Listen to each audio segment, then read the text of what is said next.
శుభాకాంక్షలు साथियों, कल मैं बंगाल में था।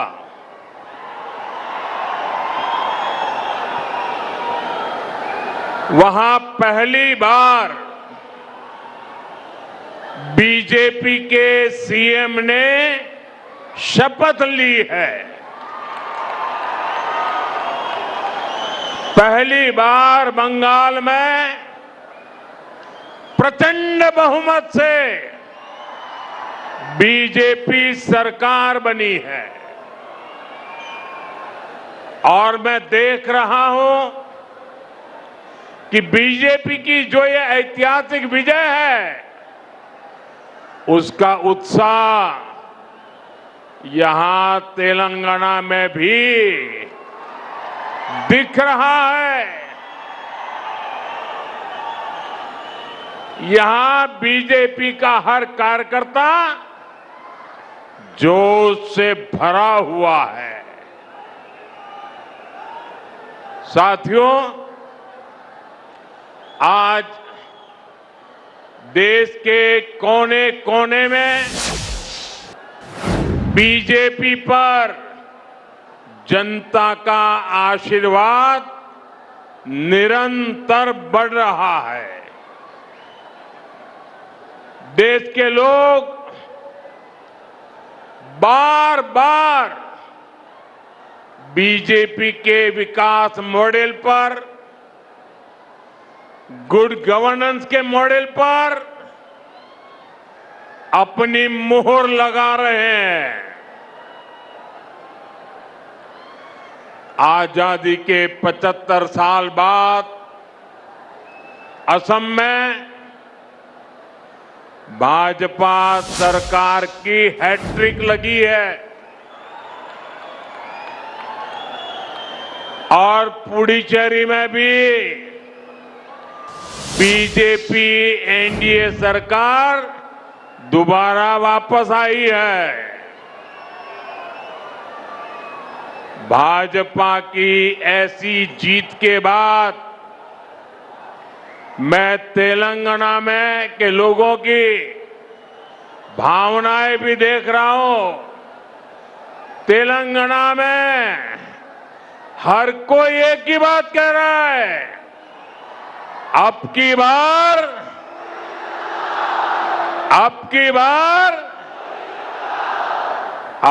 बार तेलंगाना में भी।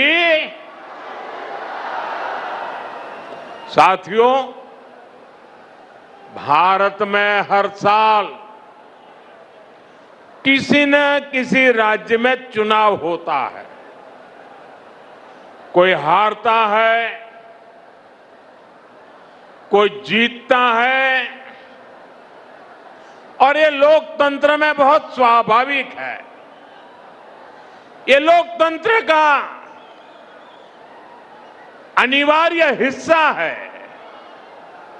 लेकिन साथियों, बंगाल में बीजेपी की विजय का जितना उत्सव देश में है, जितनी चर्चा दुनिया भर में हो रही है, वैसी चर्चा पहले किसी जीत पर नहीं हुई है। इसका कारण यह है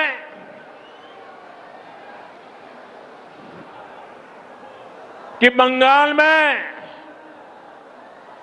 सिर्फ राजनीतिक दलों की हार जीत नहीं हुई है, वहां एक ऐसी राजनीति को लोगों ने पराजित किया है जिसने एक तरह से बंगाल की जनता को गुलामी की बेड़ियों में जकड़े रखा था। साथियों, इस देश में कांग्रेस ने करप्शन को बढ़ाया, परिवारवाद को बढ़ाया और संवैधानिक संस्थाओं का गला घोंटने का काम किया। जब टीएमसी बनी तो उसने कांग्रेस से ये सारी बुराइयां सीख ली, साथ ही लेफ्ट की भी जितनी बुरी आदतें थी वो भी टीएमसी ने अपना ली और फिर टीएमसी ने भारत की राजनीति का सबसे तिरस्कृत और खतरनाक मॉडल डेवलप किया। टीएमसी ने अपने इस तानाशाही मॉडल में बंगाल को बेड़ियों से जकड़ दिया था। अभी बंगाल की जनता ने राजनीति के ऐसे भयावह तानाशाही मॉडल को पराजित किया है और इसलिए पूरे देश में उत्सव है।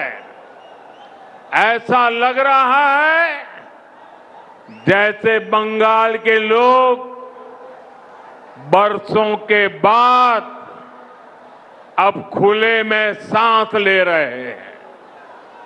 साथियों, एक समय था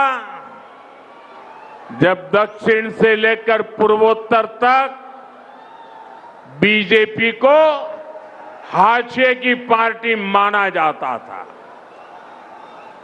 लेकिन आज भारत का जनमानस बता रहा है विचार अगर राष्ट्र के लिए हो तो उसकी हुंकार को कोई सीमा रोक नहीं पाती।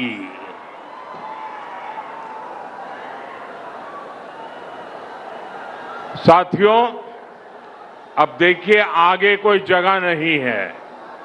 आप तय कीजिए कि आप वहां खड़े रह करके शांति से सुन सकेंगे कि नहीं सुन सकेंगे। आप आगे आने की कोशिश मत कीजिए।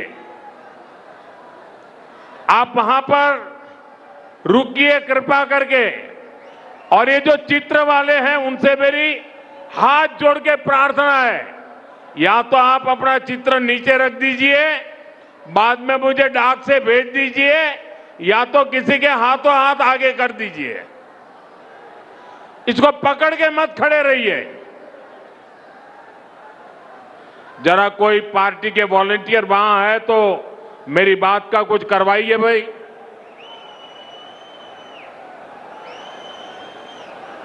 क्योंकि पीछे किसी को दिखता नहीं और उसके कारण लोग आवाज कर रहे हैं।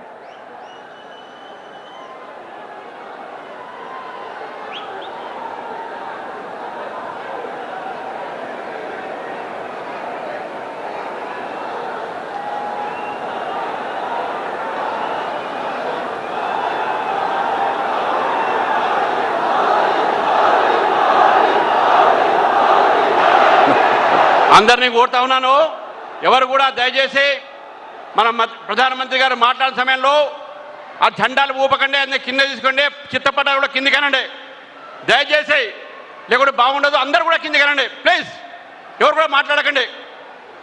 అందరూ చిత్రపటాలు కిందికి అనండి. ఎవరు కూడా ఫస్ట్లో అదే పోస్టర్స్ కింద పెట్టండి, ఆ పోస్టర్స్ కిందికి పెట్టండి. అక్కడ ఎవరు ఉన్నారో అక్కడ పోస్టర్స్ కింద పెట్టండి. పోస్టర్స్ ఎవరు తీసేయండి. అది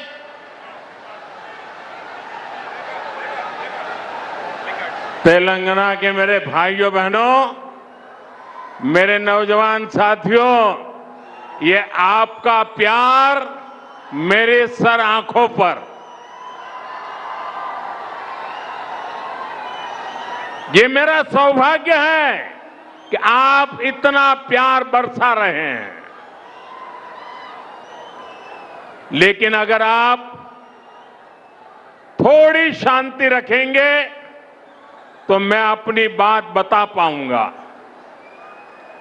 जगह छोटी पड़ गई है, आपको तकलीफ होती होगी। बोले भारत माता की, भारत माता की।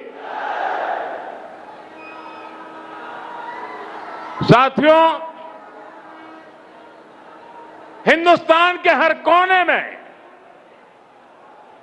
असम से उड़ीसा और बंगाल से पुडुचेरी तक, ये सिर्फ चुनावी विस्तार नहीं है, ये भारत के राजनीतिक मानस में आए उस परिवर्तन का संकेत है जहां जनता अब वंशवाद नहीं, परिवारवाद नहीं, विश्वासवाद चुन रही है। आप सोचिए, 10 साल पहले असम में बीजेपी के कुछ ही विधायक थे। आज वहां तीसरी बार बीजेपी एनडीए की सरकार बनी है। 10 वर्ष पहले बंगाल में बीजेपी के सिर्फ 3 एमएलए थे। आज बंगाल में बीजेपी 200 पार पहुंच चुकी है। जहां कभी बीजेपी का झंडा उठाने को कोई तैयार नहीं होता था, वहां आज बीजेपी की सरकारें बन रही है। साथियों, तेलंगाना तो वो धरती है जिसने तब बीजेपी को पहला सांसद दिया था जब हमारे केवल 2 ही सांसद थे। 2 में से एक तेलंगाना का था। जब बाकी देश में बीजेपी के प्रति उतना समर्थन नहीं था, तब भी बीजेपी को तेलंगाना का साथ मिलता था। आज तो यहां से करीब आधे सांसद बीजेपी के चुने हुए हैं। यहां हमारे अनेक विधायक हैं। मुझे तेलंगाना की जनता और यहां के बीजेपी कार्यकर्ताओं पर पूरा भरोसा है। अगली बार यहां भी प्रचंड बहुमत से, अगली बार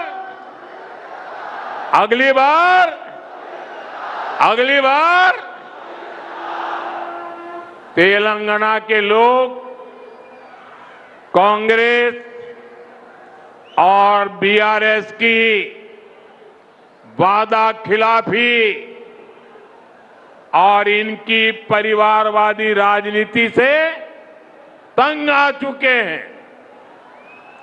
इसलिए भी तेलंगाना की जनता बदलाव चाहती है। साथियों, बीजेपी का हमेशा ये मंत्र रहा है, राज्य के विकास से देश का विकास। आज जब भारत विकसित होने के लक्ष्य की तरफ तेजी से आगे बढ़ रहा है, तो तेलंगाना की भूमिका भी बहुत बड़ी है। हमारा तेलंगाना, हमारा हैदराबाद विकसित भारत की यात्रा को गति दे, ये केंद्र की बीजेपी सरकार का, एनडीए सरकार का निरंतर प्रयास है।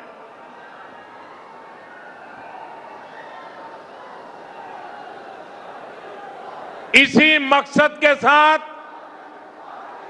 थोड़ी देर पहले मुझे हजारों करोड़ रुपए के प्रोजेक्ट्स का शिलान्यास करने का अवसर मिला। साथियों, अभी देश भर में 14 इंडस्ट्रियल कॉरिडोर पर काम चल रहा है। उसमें से एक यहां तेलंगाना में बनने जा रहा है। जहीराबाद इंडस्ट्रियल एरिया में व्हीकल मैन्युफैक्चरिंग से लेकर फूड प्रोसेसिंग तक इंडस्ट्री का एक आधुनिक इकोसिस्टम बन रहा है। ये लाखों युवाओं को रोजगार देने का काम है। ये इंडस्ट्रियल एरिया यहां के किसानों, यहां के मिडिल क्लास के लिए एक नया वरदान बनकर आएगा। साथियों, एक और उदाहरण टेक्सटाइल पार्क का भी है। पूरे देश के लिए 7 पीएम मित्र टेक्सटाइल पार्क स्वीकृत हुए, उनमें से भी एक यहां तेलंगाना में हमारे वारंगल में बन रहा है। ये तेलंगाना के कपड़ा उद्योग को नई बुलंदी देगा।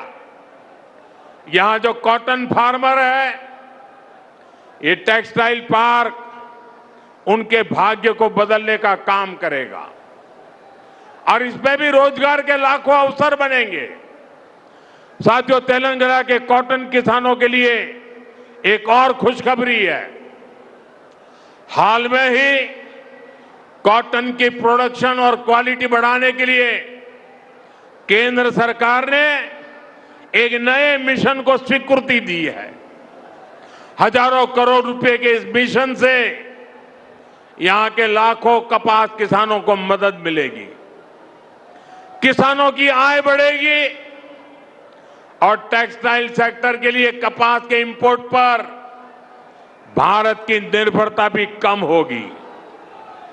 साथियों, बीजेपी का फोकस विकास पर, रोजगार निर्माण पर है, लेकिन कांग्रेस यहां क्या कर रही है, ये आप अच्छे से देख रहे हैं। देश के सिर्फ 3 राज्यों में ही अभी कांग्रेस के मुख्यमंत्री बचे हैं, सिर्फ 3 राज्य। कांग्रेस कहीं भी हो, इनका एक ही मॉडल है, पहले झूठ बोलो और फिर भूल जाओ। चुनाव जीतने के लिए आसमान से तारे तोड़ करके लाने के वादा करते हैं और सरकार बनने के बाद ये बहाने करने लगते हैं। साथियों, हिमाचल और कर्नाटका में कांग्रेस अपने वादों को भूल गई है। वहां की जनता कांग्रेस सरकार से बहुत परेशान है। यहां तेलंगाना में भी यही सब चल रहा है। साथियों, कांग्रेस की प्राथमिकता जनता की सेवा करना नहीं है। कांग्रेस अब देश बांटने वाली नफरती राजनीति का मुख्य आधार हो गई है। कांग्रेस लेफ्ट पार्टियों से भी ज्यादा लेफ्ट यानी पक्की और विकृत माओवादी हो गई है और मुस्लिम लीग से ज्यादा कट्टर वो मुस्लिम लीगी बन गई है। इसलिए लोग कांग्रेस को एमएमसी यानी मुस्लिम लीगी माओवादी कांग्रेस कह रहे हैं। ये मुस्लिम लीगी माओवादी कांग्रेस है।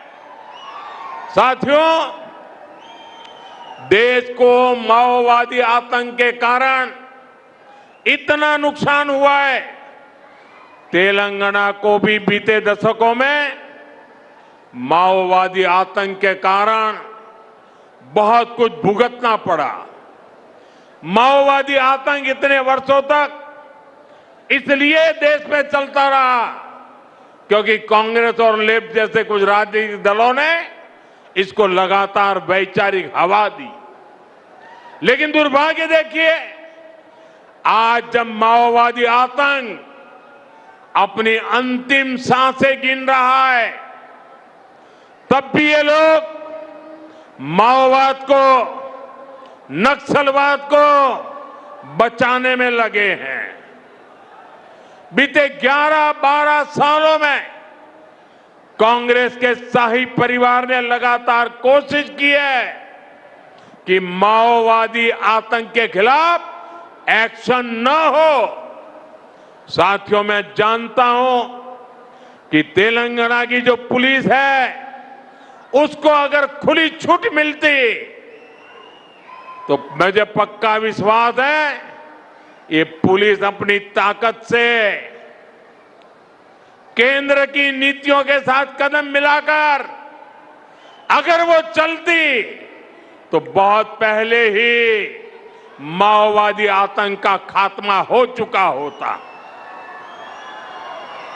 लेकिन इन लोगों ने साथ नहीं दिया, इसलिए देश को माओवादी आतंक को पूरी तरह कुचलने में इतना वक्त लग गया। साथियों, बीजेपी एनडीए के प्रयासों से अब तेलंगाना माओवादी आतंक से मुक्त हो रहा है और इसलिए तेलंगाना में बीजेपी की सरकार बननी और भी जरूरी हो गई है। बीजेपी की सरकार यहां नई सोच, नए विजन और नए कमिटमेंट के साथ सरकार चलाएगी, जिसका लक्ष्य होगा विकसित तेलंगाना। साथियों, आज भारत तेजी से विकसित होने के लक्ष्य की तरफ आगे बढ़ रहा है, लेकिन इस समय भारत कई विराट चुनौतियों का मुकाबला भी कर रहा है। साथियों, कोरोना काल के दौरान ही दुनिया सप्लाई चेन के बहुत बड़े संकट से गिर गई थी। कोविड के बाद यूक्रेन में युद्ध शुरू हो गया, उसने दुनिया की परेशानियां और बढ़ा दी। फूड, फ्यूल, फर्टिलाइजर, इन तीनों चीजों पर गंभीर प्रभाव पड़ा। बीते 5-6 वर्षों में इस संकट से निपटने के लिए हमारी सरकार निरंतर प्रयास कर रही है। आपको याद होगा, उस समय और आज भी फर्टिलाइजर की एक एक बोरी दुनिया में 3-3 हजार रुपये में बिक रही थी। एक बोरी का 3,000 रुपया। कितना? आप बताएंगे एक बोरी का कितना? आंकड़ा नहीं, बोलिए मुंह से। 3,000 रुपया एक बोरी का। कितना? एक बोरी का कितना? एक बोरी का कितना? और भारत के किसानों को वही खाद की बोरी 300 से भी कम रुपये में दी जा रही है। 3,000 के सामने 300 रुपये में। सप्लाई चेन की इन मुश्किलों के बीच पिछले 2 महीने से हमारे पड़ोस में ही इतना बड़ा युद्ध चल रहा है। इसका असर पूरी दुनिया पर पड़ा है और भारत पर तो और भी गंभीर असर हुआ है। साथियों, भारत के पास बड़े बड़े तेल के कुएं नहीं है। हमें अपनी जरूरत का पेट्रोल, डीजल, गैस, ये सब बहुत बड़ी मात्रा में दुनिया के दूसरे देशों से, बाहर से मंगाना पड़ता है। युद्ध की वजह से पूरी दुनिया में पेट्रोल, डीजल, गैस और फर्टिलाइजर के दाम बहुत अधिक बढ़ चुके हैं, आसमान को भी पार कर गए हैं। अड़ोस पड़ोस में देशों में क्या हाल है वो तो अखबारों में आता है। भारत सरकार इस युद्ध के पिछले 2 महीनों से देशवासियों को इस संकट से बचाने के लिए लगातार प्रयास कर रही है।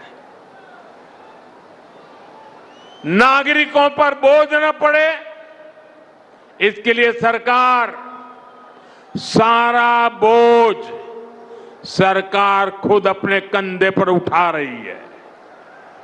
लेकिन साथियों, जब सप्लाई चेन पर संकट लगातार बना रहे तो हम कितने भी उपाय कर लें, मुश्किलें बढ़ती ही जाती है।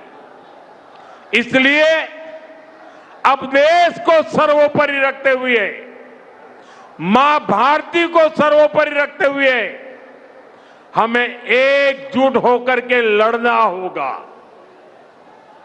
हमें याद रखना है, देश के लिए मरना ही सिर्फ देशभक्ति नहीं होती है। देश के लिए जीना और देश के प्रति अपने कर्तव्यों को निभाना, वो भी देशभक्ति होती है। इसलिए वैश्विक संकट के इस समय में हमें कर्तव्यों को सर्वोपरि रखते हुए कुछ संकल्प लेने होंगे और उन संकल्पों को पूरे समर्पण भाव से पूरा करना होगा। जैसे एक बड़ा संकल्प है पेट्रोल डीजल का संयम से इस्तेमाल करना। साथियों, हमें पेट्रोल डीजल का उपयोग कम करना होगा। शहरों में जहां मेट्रो है वहां हम तय करें कि हम मेट्रो का ही उपयोग करेंगे, ज्यादा से ज्यादा मेट्रो में ही जाएंगे। अगर कार में ही जाना जरूरी है तो फिर कार पूल करने का प्रयास करें और भी लोगों को साथ बिठा ले। अगर हमें कहीं सामान भेजना हो तो कोशिश करनी है कि वह ज्यादा से ज्यादा रेलवे गुड्स के जो ट्रेन होती है रेलवे की सर्विसेज से भेजे, ताकि इलेक्ट्रिक रेलवे होने के कारण पेट्रोल डीजल की जरूरत नहीं पड़ती है। जिन लोगों के पास इलेक्ट्रिक व्हीकल है वो भी कोशिश करें कि इलेक्ट्रिक व्हीकल का ज्यादा से ज्यादा उपयोग करें। साथियों, हमने कोरोना के समय में वर्क फ्रॉम होम की, ऑनलाइन मीटिंग्स की, वीडियो कॉन्फ्रेंस की, ऐसी अनेक व्यवस्थाएं विकसित की और हमें आदत भी हो गई थी। आज समय की मांग ऐसी है कि उन व्यवस्थाओं को हम फिर से शुरू करें तो वो देश हित में होगा। Work from home, online conferences, virtual meetings, इनको हमें फिर से प्राथमिकता देनी है। साथियों, आज जो संकट है उसमें हमें विदेशी मुद्रा बचाने पर भी बहुत जोर देना होगा, क्योंकि दुनिया में पेट्रोल डीजल इतना ज्यादा महंगा हो गया है, पहले से कई गुना ज्यादा कीमतें बढ़ गई है। तो हम सबका दायित्व है कि पेट्रोल डीजल की खरीद पर जो विदेशी मुद्रा खर्च होती है, पेट्रोल डीजल बचाकर हमें वो मुद्रा भी बचानी है। इसके लिए हमारे छोटे छोटे प्रयास भी देश की बहुत मदद कर सकते हैं। जैसे आजकल जो विदेशों में शादियों का, विदेशों में घूमने का, विदेशों में वैकेशन पर जाने का मिडिल क्लास में कल्चर बढ़ता जा रहा है।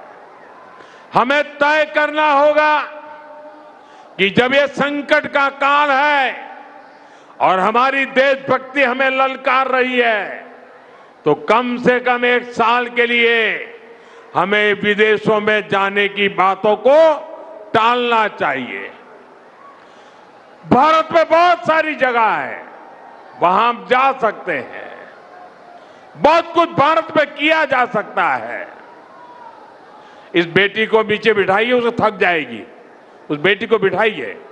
वो थैंक यू बेटा, थैंक यू। बैठिए, आप नीचे बैठिए। मैंने देख लिया बेटा, उसको देख लिया। अब आप बैठ जाइए। हाँ, इस छोटी बच्ची को क्यों परेशान करते हो भाई? इन बच्चों को बैठने दीजिए प्लीज। बच्चों को परेशान मत कीजिए जी। साथियों, हमें विदेशी मुद्रा बचाने के जो भी रास्ते हम लोग अपना सकते हैं, हमें बचाना होगा। साथियों, गोल्ड यानी सोने की खरीद एक और पहलू है जिसमें विदेशी मुद्रा बहुत अधिक खर्च होती है। एक जमाना था जब संकट आता था, कोई युद्ध होता था, तो लोग देश हित में सोना दान दे देते थे।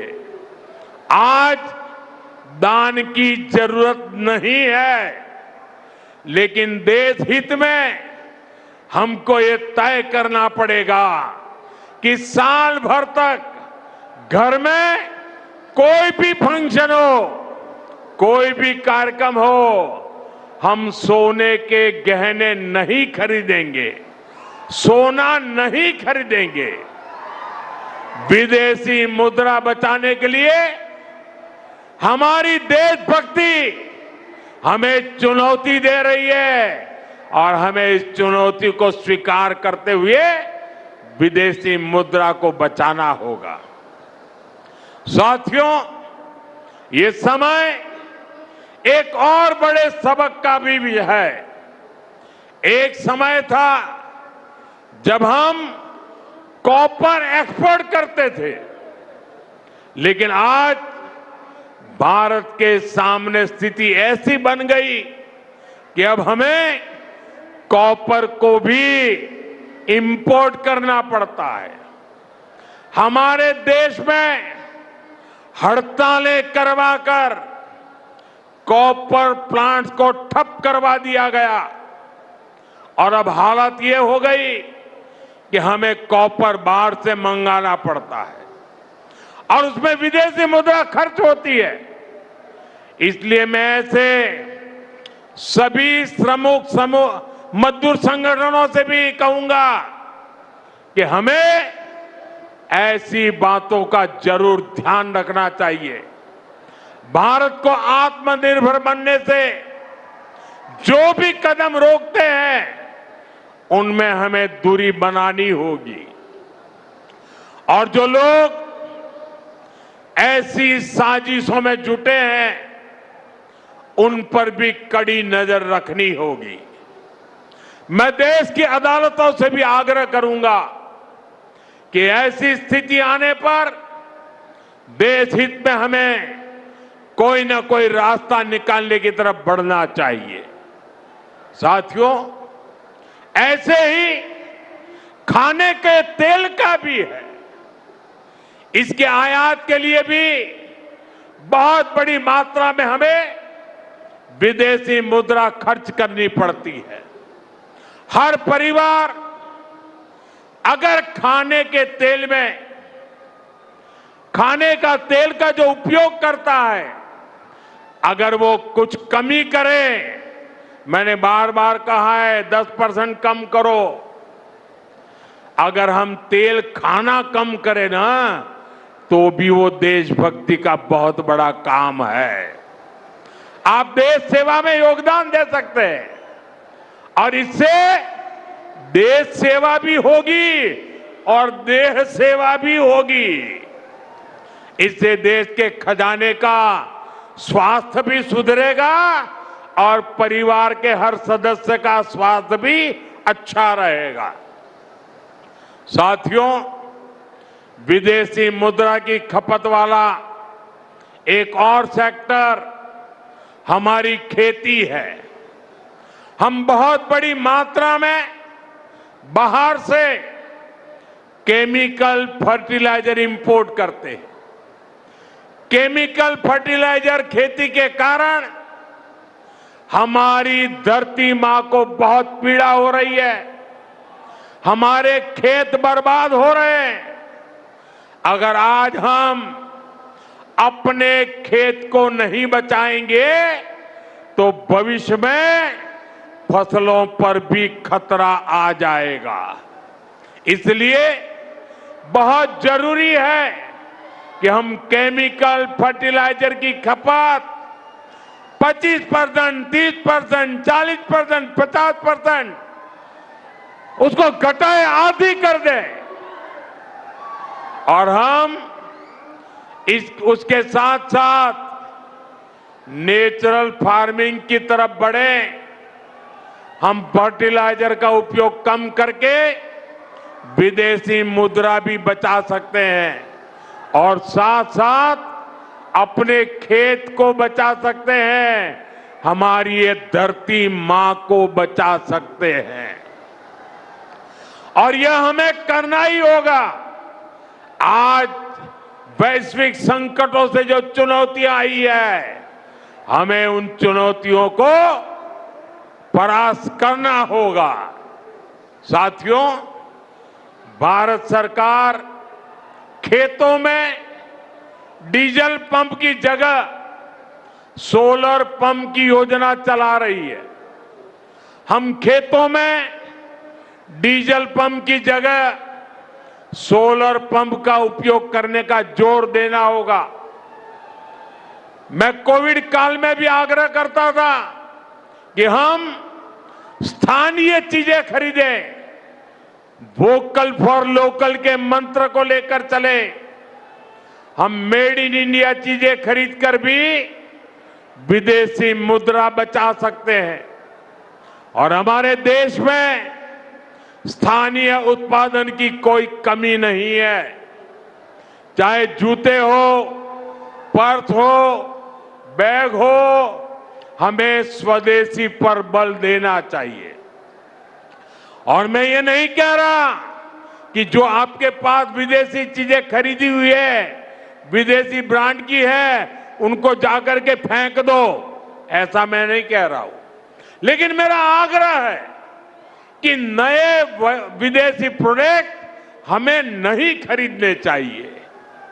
और वाकई हमें कई बार अंदाजा तक नहीं होता कि रोजमर्रा की कितनी सारी चीजें विदेशी है जो हम ऐसे ही यूज कर रहे हैं।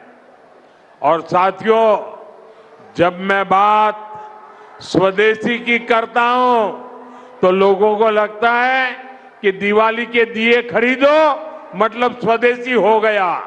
ये तो भ्रम फैलाने वाली बातें हैं। इससे सफलता नहीं मिलती है। हमें घर के उपयोग में आने वाले सामान की लिस्ट बनानी है। देखना चाहिए कितनी विदेशी चीजें घुस गई है, पता ही नहीं है।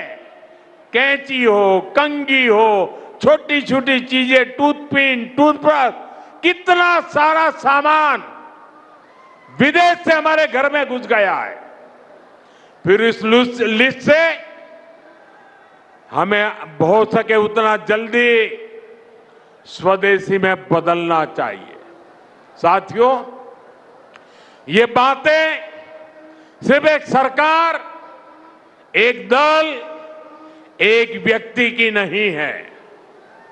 ये बीजेपी का भी मुद्दा नहीं है, ये देश का मुद्दा है। और इसके लिए हर नागरिक, हर राजनीतिक दल, हर सरकार, हर समाज, हर संगठन को संकल्पबद्ध होगा। मैं मीडिया के साथियों से भी देश हित में आगे आने के लिए आग्रह करूंगा। आइए देशभक्ति का भाव जगाएं और देश को जो वैश्विक संकट चल रहे हैं, देश उस संकटों का लाभ ले, परिस्थिति पे सवार हो जाए, ऐसा वातावरण बनाने के लिए हमें योगदान देना होगा और तभी जाकर के देश